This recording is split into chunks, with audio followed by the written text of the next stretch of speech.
Hello students, কেমন আছো তোমরা? আশা করি সকলেই ভালো আছো, তোমাদের পড়াশোনা ভালো চলছে। আজকে আমাদের আলোচনার বিষয় মগধের উত্থান। এই টপিকটি কিন্তু খুবই গুরুত্বপূর্ণ তোমাদের পরীক্ষার দিক থেকে। এখান থেকে কিন্তু প্রশ্ন অবশ্যই আসবে।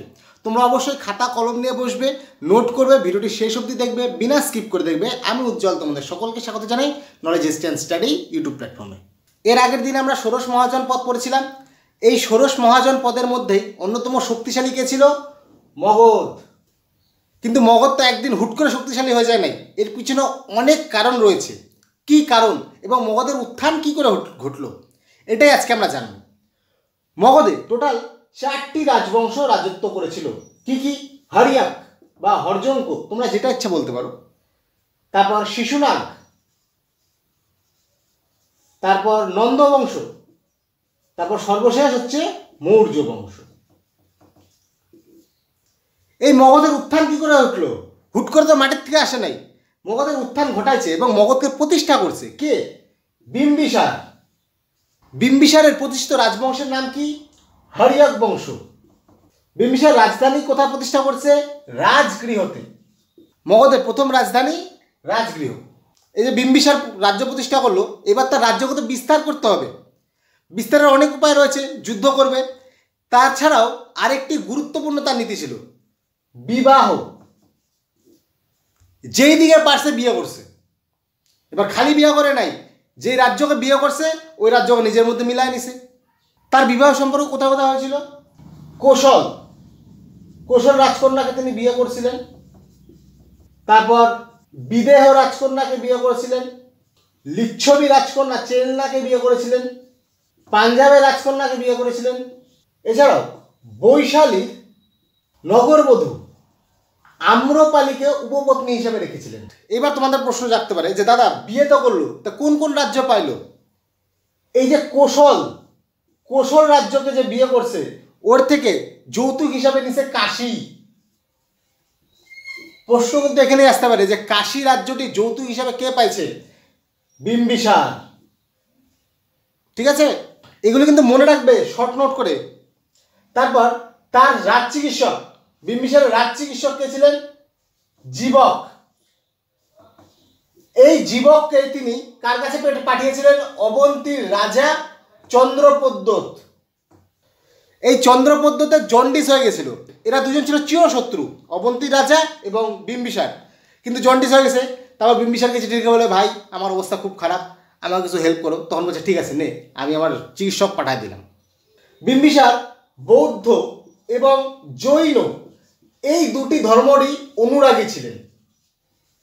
তিনি বৌদ্ধ ধর্ম গ্রহণ করেছিলেন, জৈন ধর্ম গ্রহণ করেছিলেন।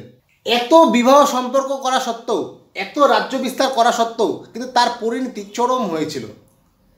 তার পুত্র ছিল কে? অজাতশত্রু। এই অজাতশত্রুর রাজা হওয়ার খুব ইচ্ছা ছিল, বাস বাবাকে মারি দিছে, তারপর হয়ে গেল রাজা। এর জন্যই অজাতশত্রুকে পিতৃহন্তা বলা হয়। এবার অজাতশত্রু, তাকে পিতৃহন্তা বলা হয় কেন? নিজের বাবাকে হত্যা করছে। কোথায় বলা হয়? মহাবজ্ঞে। প্রশ্ন আসতে পারে যে অজাতশত্রুকে পিতৃহন্তা যে বলছে, এর উল্লেখ কোথায় আছে? মহাবজ্ঞে। এই যে অজাতশত্রু, তিনি তার মামা প্রসেনজিতের বিরুদ্ধে যুদ্ধ করেছিল। এছাড়াও লিচ্ছবিদের বিরুদ্ধেও যুদ্ধ করেছিল। লিচ্ছবিও তার মামা বাড়ির বংশই ছিল। কারণ কি? বিম্বিসার লিচ্ছবি কন্যাকেও বিয়ে করেছিল। অজাতশত্রুর দুটি ফেমাস অস্ত্র ছিল। কি? রথ মুসল, যেটা তলোয়ার রথ। তোমরা বাহুবলী দেখছো, ভাল্লাল দেবের যে রথটা আছে ওরকমই সামনে তরোয়াল লাগানো ছিল। আর এটা ছিল মহাকণ্টক শিলা, যন্ত্র ছিল পাথর ছোড়ার। বড় বড় শিলা দিত, এটা পাথর ছুঁড়ে মারত। অজাতশত্রু এই যে লিচ্ছবিদের বিরুদ্ধে যুদ্ধ করার জন্য গঙ্গা ও সোম নদীর তীরে পাটলি গ্রামে দুর্গ বানায়। প্রশ্ন আসতে পারে যে পাটলি গ্রামে দুর্গ কে বানায়? অজাতশত্রু। অজাতশত্রুর উপাধি কি ছিল? কুনিক। অজাতশত্রু বৌদ্ধ এবং জৈন এই দুটা ধর্মেরই অনুরাগী ছিল। অজাতশত্রু প্রথম বৌদ্ধ সঙ্গীতি করায়। প্রশ্ন আসতে পারে যে প্রথম বৌদ্ধ সঙ্গীতি কে করায়? অজাতশত্রু। অজাতশত্রুর মন্ত্রী ছিল বৎসাকার। মগধের উত্থানে কিন্তু এই বৎসাকারের গুরুত্ব খুবই। তাকে তিনি লিচ্ছবিদের মাঝে বিভেদ সৃষ্টি করার জন্য পাঠিয়েছিলেন, মানে একে অপরের বিরুদ্ধে যাতে ওরা নিজেরা নিজেই মারামারি করে, এই বুদ্ধি। ঠিক আছে, কারণ লিচ্ছবিরা এত শক্তিশালী ছিল, তারা এক থাকতে অজাতশত্রুর ক্ষমতা ছিল না ওদের হারাবে। বলছে তারা ওই যে নিজেদের মধ্যে বুদ্ধি লাগাই দিছে, যে যা বৎসাকার বলছে তুই যা কূটনীতি সম্পর্ক লাগা, ওদের মধ্যে ঝড়া লাগাই দে। এই যে বললাম যে অজাতশত্রু প্রসেনজিতের বিরুদ্ধে যুদ্ধ কেন করছিল। প্রসেনজিৎ কে ছিল? কোশলের রাজা। বিম্বিসার ছিল কোশলের জামাই। বিম্বিসারকে হত্যা কে করছে? অজাতশত্রু। প্রসেনজিৎ গেছে খেইপে, এর জন্য প্রসেনজিৎ কী করলো? অজাতশত্রুকে অ্যাটাক করছে। এবার অজাতশত্রুকে অ্যাটাক করে কাশী পুনরায় নিয়ে নিছে। এবার অজাতশত্রু বলছে দাঁড়া আমার সাথে সেনাগিরি। অজাতশত্রু উল্টা প্রসেনজিৎকে অ্যাটাক করছে, প্রসেনজিৎকে দৌড়ায় মারছে। এবার প্রসেনজিৎ বলছে ভাই ছেড়ে দে। বলে ছেড়ে দিব, কিন্তু তুই আমাকে কী দিবি? বলে তুই কী চাইস? বলে আমি তোর মেয়ের সাথে বিয়ে করতে চাই এবং যে কাশী আছে কাশী আমাকে পুনরায় দিবি। প্রসেনজিৎ বলছে নে ভাই নে। ওর জন্য তোমাদের প্রশ্ন আসতে পারে যে কাশী দ্বিতীয়বার কে জিতছে বা কে যৌতুক হিসাবে পাইছে? প্রথমবার তো পাইছে বিম্বিসার, দ্বিতীয়বার পাইছে কে? অজাতশত্রু। এগুলি সব মনে রাখবে, এগুলি কিন্তু তোমাদের পরীক্ষা আসার চান্স খুবই বেশি। এবার উদয়ন। এই উদয়ন কি ছিল? অজাতশত্রুর ছেলে। এও বাবার ছেলেই ছিল। কি করছে? এও অজাতশত্রুকে হত্যা করে দিছে। তার মানে এও পিতৃহন্তা। এই যে পিতৃহন্তা হওয়ার পিছনে কারণ ছিল। কি হয়েছে? বিম্বিসারও বুড়া অব্দি রাজা ছিল, অজাতশত্রু মাইরে ওকে রাজা হয়ে গেছে। এই অজাতশত্রু বুড়া অব্দি রাজা ছিল। উদয়নও কি করছে যে এত বুড়া অব্দি রাজা থাকতেছে আমি কি করবো, আমার বিয়ে হচ্ছে না, বাস ও মাইরে রাজা হয়ে গেছে। কারণ তখনকার দিনে রাজার মেয়েরা রাজার সাথে বিয়া দিত, রাজপুত্রের সাথে বিয়া দিত না।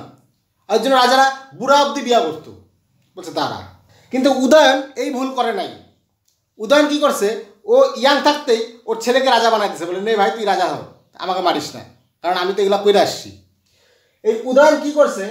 পাটলিপুত্র নগর প্রতিষ্ঠা করছে এবং এইখানেই রাজধানী স্থানান্তর করছে।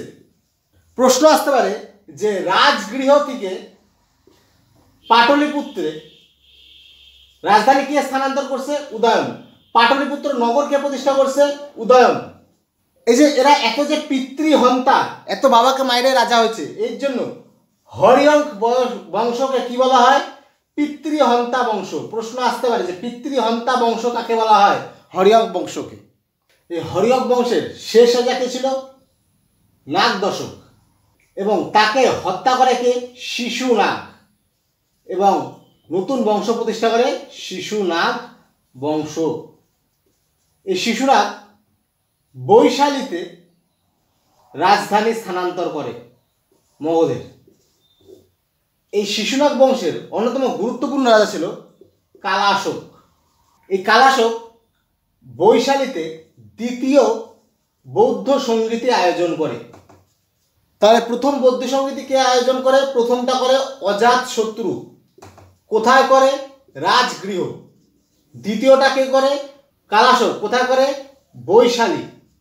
এবং এর সাথে ট্র্যাজেডিটা কি হয়? এর যে রানী, ও রানী এক নাপিতের প্রেমে পড়ে যায়, বাস ফিনিশ। নাপিত ফুল প্ল্যান করে ওকে ফাঁসায় রানীকে যেই ফাঁসায় দিল, রানীর সাথে প্ল্যান করে ষড়যন্ত্র করে কালাশোককে নিপটায় দিল, কালাশোককে মারি দিল, ফিনিশ। এবার যেই কালাশোক মরলো, নাপিত কি করলো? নিজে রাজা হইলো।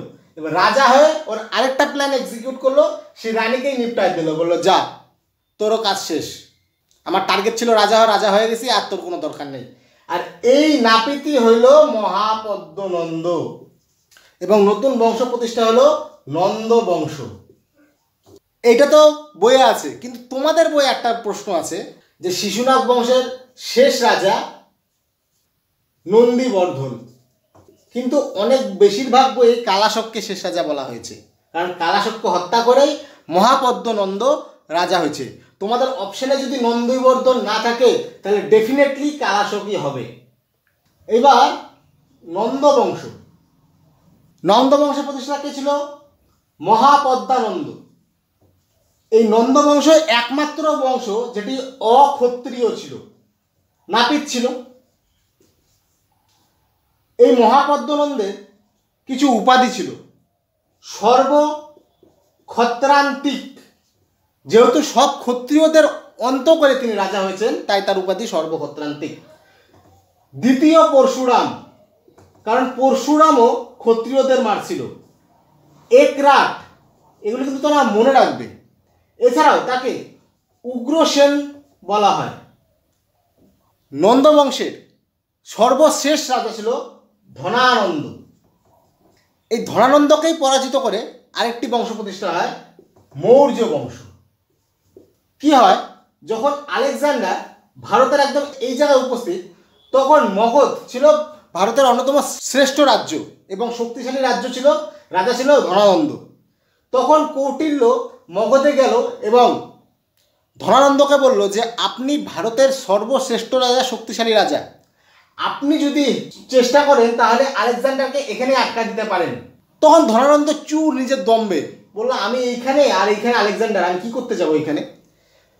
কৌটিল্য চাণক্যকে চুলের শিখা ধৈর্য রাজসভা থেকে বার করে দিছে। তখন কৌটিল্য একটা শপথ নিছে, চুলে গিট্টু মারছে, বলে যতদিন পর্যন্ত আপনাকে উপরায় না ফেলতে পারি ততদিন পর্যন্ত আমি আমার এই চুলের শিখা খুলব না।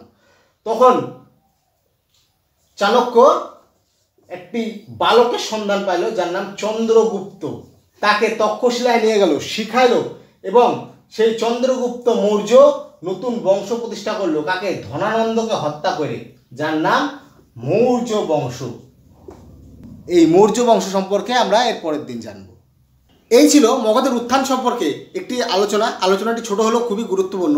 ভিডিওটি ভালো লাগলে অবশ্যই একটি লাইক করবে, কমেন্ট করে জানাবে কীরকম লাগলো। চ্যানেলটিকে অবশ্যই সাবস্ক্রাইব করবে, বন্ধুদের সাথে শেয়ার করবে।